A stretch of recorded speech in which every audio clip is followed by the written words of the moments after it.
So, if it's in the case of the injury and we're saying you do not want this stress exposure in your life, the three players here are going to be NSAIDs, non steroidal anti inflammatory drugs, curcumin, and astragalus. This trio is going to have a specific combination and synergy between each other. The astragalus and curcumin are going to modulate the gut, liver, kidney mechanisms related to dealing with hyperinflammatory effects. And the NSAIDs themselves are what's called COX inhibiting proteins, cyclooxygenases, and these can be delineated between 1, 2, and a few more subgroups. But the 1 and 2s are the one that are typically going to be allocated by when it comes to NSAID function. And this can be localized, and the body does a decent job of figuring out where it should be targeted in the first place. But these are going to attack in hope to attack the very specific site that has some damage.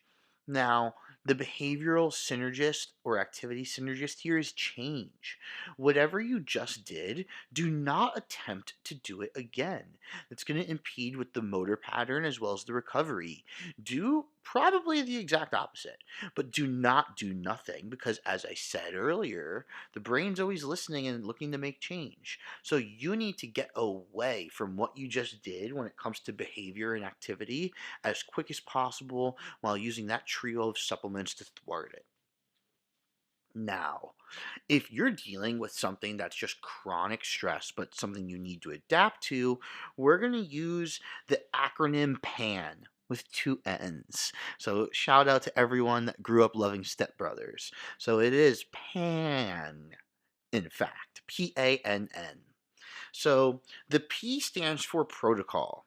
So we're looking for some type of thyroid support, some type of beta oxidative support, and some type of immuno support. So in the pharmaceutical world, this is T4, this is carnitine and glutathione. And in the over the counter world, this is going to be specifically dosed selenium and methionine. This is going to be carnitine as well as any other beta oxidative support. And this is again going to be glutathione. So that trio in whatever dose, amount, and setup that is appropriate for the type of immune and stress capacity enhancement you need is going to be up to you. But those three together are going to be the analogs that actually enhance your ability to just deal with whatever stress it is in the first place. And doing them properly is what makes them specific to the type of stress you combat. The A stands for alter food. So, again, based on everything, a fast upon waking or before bed may be beneficial, and that range is going to go all the way up to an overfeeding of glucose before bed or upon waking or all day long may be beneficial. But more often than not, by a large margin, you need to alter food to alter the metabolic direction you are heading because all times that you pass that stress threshold, metabolism is changing. It's either going up or down, and you need to do what you need to do to recover, knowing that fact is always going to be true. One of the few that you can say that for. The first N is nasal. And this is going to start to transition into respiration, but part of what changes with chronic inflammation or stress exposure, whether it is good or bad, mind you, has to do with vessels altering and hemodynamics, meaning the movement of blood altering. And you could always benefit from that being more efficient. And the alteration in vessel stiffness is one of the key things that we aim to gain from nasal breathing. The last N in pan, of course, I want to say that as many times as I can, is nature. And that's referring to exposure to sun and moonlight, deviation from your normal scheduled routines. Doesn't even necessarily mean actual nature, but go back to your nature. If you work an extremely physical job and love video games, then nature to you is being in the dark playing video games and probably drinking Monster or something, you know? Go back to what you intuitively enjoy and that type of nature. as we shift over now into respiration and preparedness, I want to break respiration initially down into nasal and mouth breathing. The nasal breathing is going to be more you setting the cadence devoid of the world around you, and mouth breathing is using a specific rhythmic respiratory cadence to enhance your response to the world around you. So what that means is if you're doing something that you don't really care about or you want to kind of resist, you should probably nasal breathe. And if you want to shift into something that, wow, I want to get this done better, faster, more aggressive, more efficiently, then shift into mouth breathing. And when I say aggressive, it doesn't even mean emotional aggression. It means almost closer to precision with intent. So even something that is typically seen as relaxed, like playing music, needs some type of mouth breathing cadence to support it because the opposite is true and beneficial when it comes to the nasal breathing. Now, ultimately, both are playing on two things: blood vessels and air movement, which inherently leads us into an HRV talk, which is why these two are linked together. But the stiffness of your blood vessels and the rate at which blood can move through them has to do with the delivery of oxygen, has to do with the biological tax imposed on you, which I reference all the time, and most importantly, the utilization of nutrients and stuff. So, when we talk about, well, what's important in this world now? Because obviously some facts are necessary. We're talking about your systolic blood pressure or the actual force, the rate of force production, really, of the heart at the moment.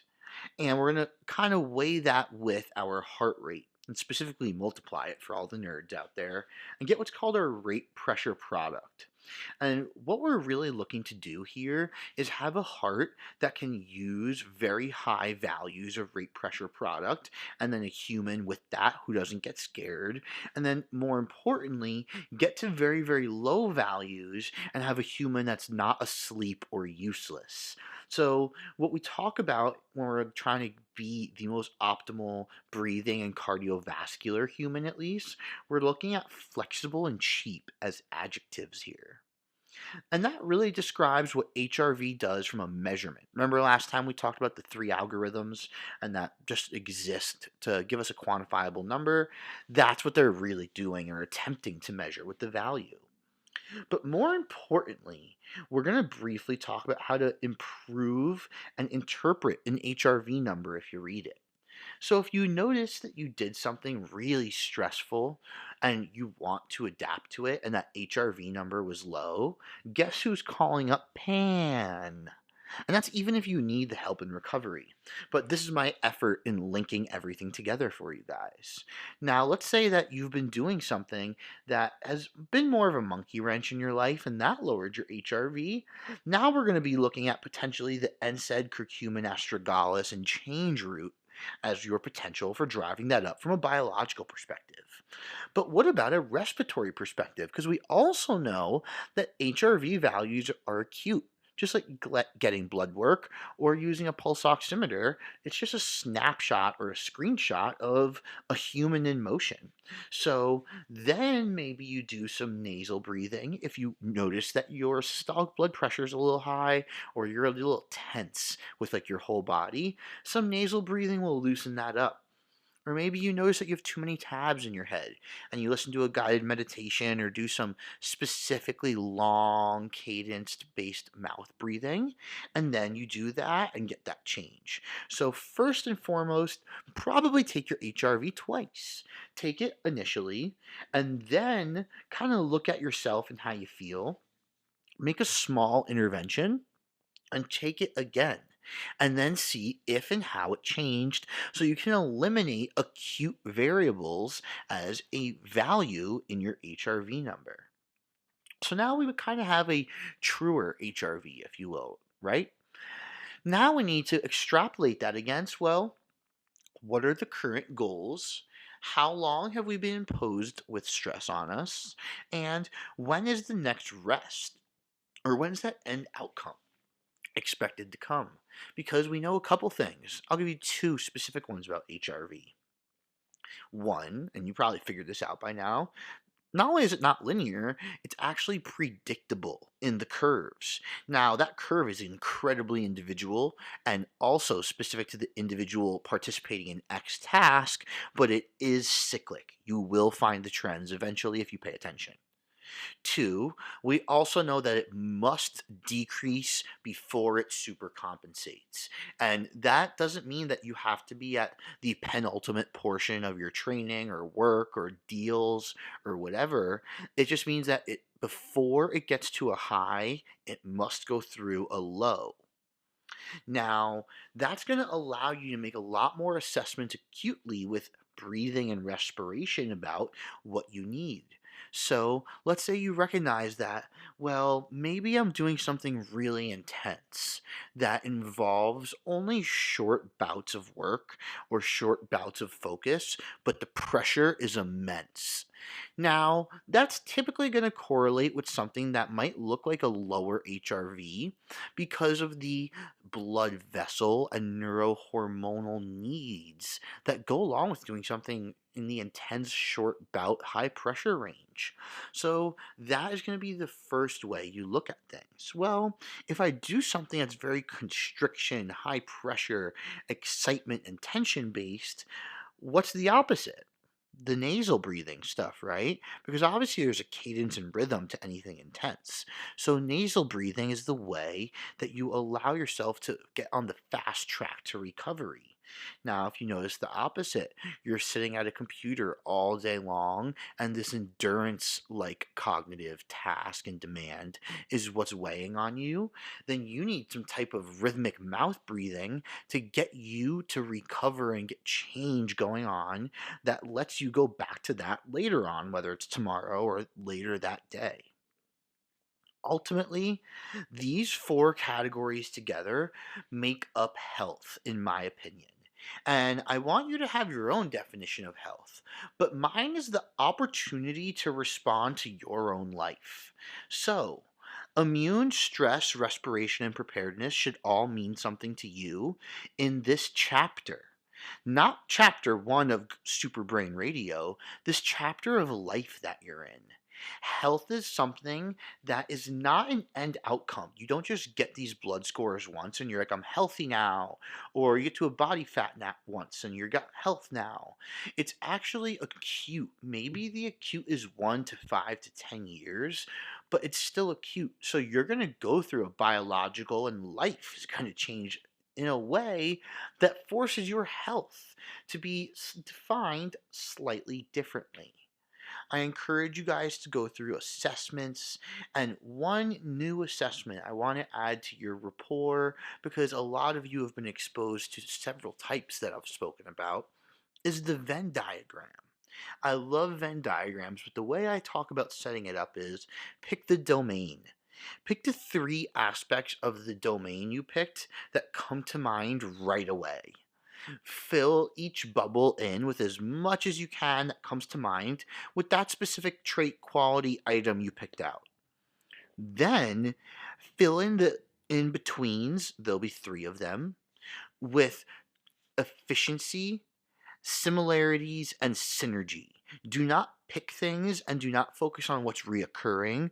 Focus on the linkage and the power of that linkage between what you see. And then lastly, when you look at the center, pick the item, quality, verb, whatever that has the impact on the most things. Start filling out your life's Venn diagrams that way, and you'll find that health is an easier item to define and ultimately an easier thing to grab onto. When you grab onto control of your own health, you can have a larger capacity for stress and a better response to stress, which is basically going to give you an opportunity to have better quality of life and a better ride going through the world around you.